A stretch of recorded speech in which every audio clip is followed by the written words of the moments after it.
was pretty good. One thing that you've got going in your favor in a, you know, it's a small room, and it's relatively easy when you're in a small room to hear each other better because you don't have any echoing, you know, any echoing going on and that sort of thing. And also, like, this is a rectangular room.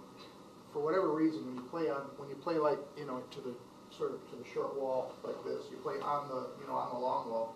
It sounds better than if you're at the end. But just a couple of things in the rhythm section. It's important that the electric instruments can hear themselves. When excuse me, I need to get over behind you here. Okay. This is what the bass should do. Bass amp should do.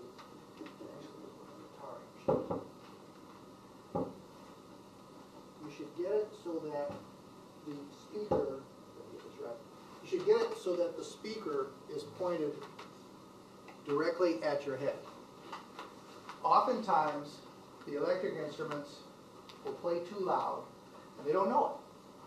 And that's because sound is actually pretty directional.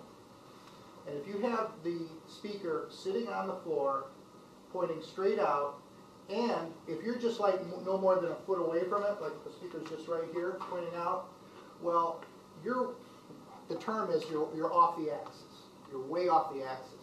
Because the sound disperses from the speaker, comes straight out of the speaker, and goes more or less in a straight line.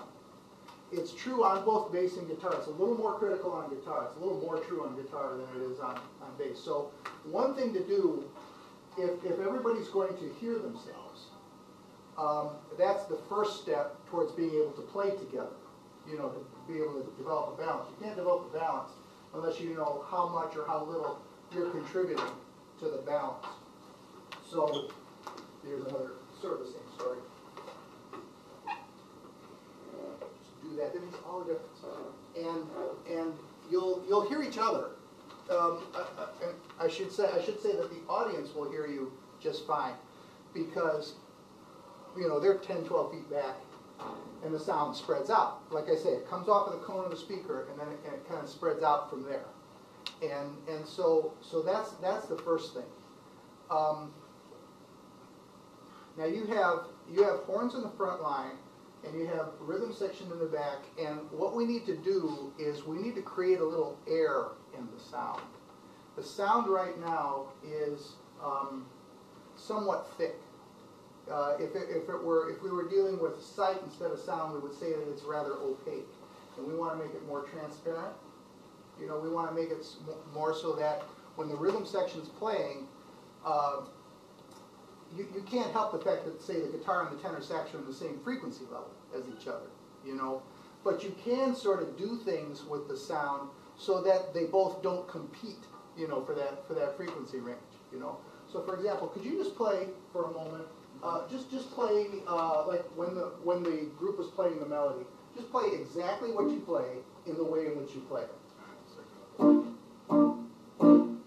is that how you were playing it in the group? Because you see, when everybody else is playing, I have a feeling you were laying down. You were hitting it a little heavier. Oh yeah. You know. So I probably hit some of the lower strings too. So. Okay. Now why don't you go like long, short, instead of long, short. Yeah, like that. You see? Okay, thank you. That's what you'll do.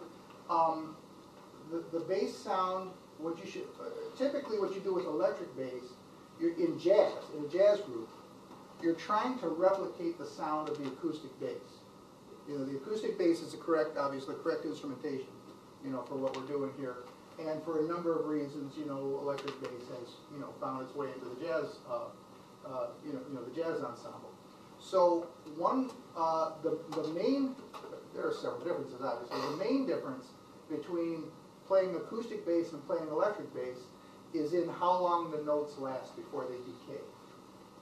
And so when you play stand-up bass, you play a note, there's a distinct articulation to the note, and then the sound level, the sound pressure, drops off pretty dramatically.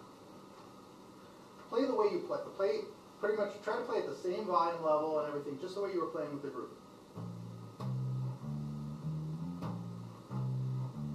Okay, now you actually right now you're playing a little more naturally the way you should play. What you like to hear in the electric bass is you like to hear the volume of the instrument down a little bit, but you compensate by picking harder. Okay. You see, if you find yourself where you're just like sort of playing rather soft, and then you use your electricity, you use the electronics to create the volume, you lose your articulation. You lose that. See, right, what you've got right now, that sounds good, but you lose that sound because the electric sound sort of takes over. So once the group starts, you need to sort of tweak it. You need to, you play a couple of notes and you bring it up a little bit, that sort of thing. But that's the thing that you want to get. That's the thing that you want to get in your ear. Okay. Can I listen to guitar, bass, and drums play the way you play in this ensemble? Okay. 1, 2, 3, 4.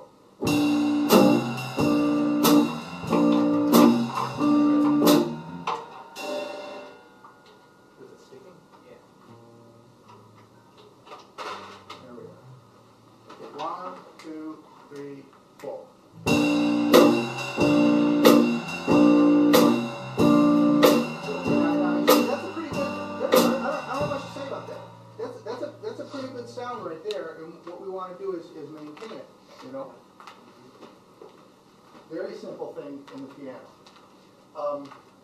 Classically trained piano player? Less pedal. That's all. 2 words. The joke is more cowbell. Still 2 words. Less pedal.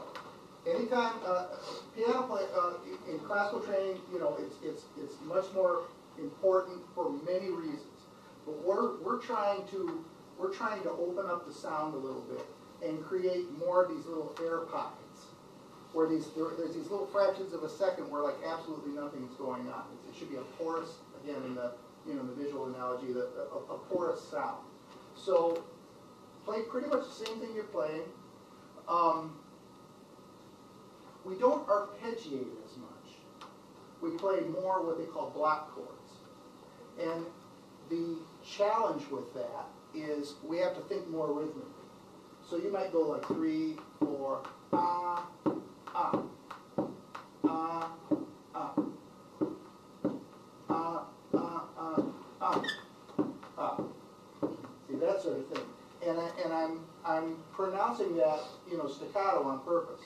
It's not that you really want to play staccato, but you want to leave a certain amount of openings. But you have to think in terms of what we call riffs, which are rhythms that repeat.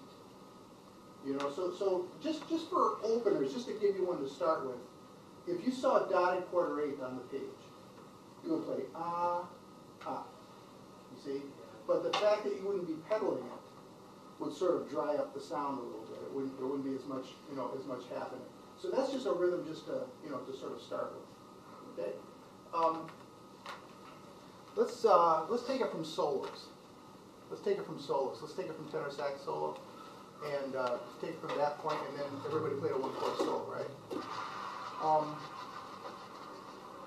Okay, I'm going to count you off with 4 beats. Ready? 1, 2, 3, 4.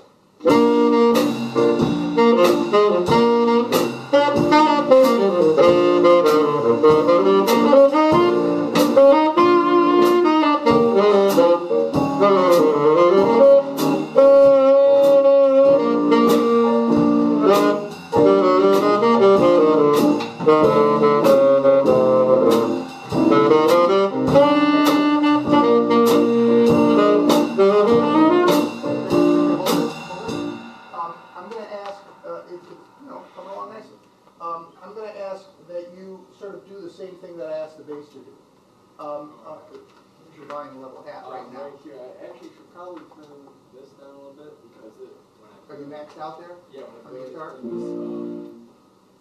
It's Is your treble all the way up? no. These. Yeah. These. Let's bring these up. Play again. Uh, Okay, now a tiny bit less volume, like by 1 notch, the volume.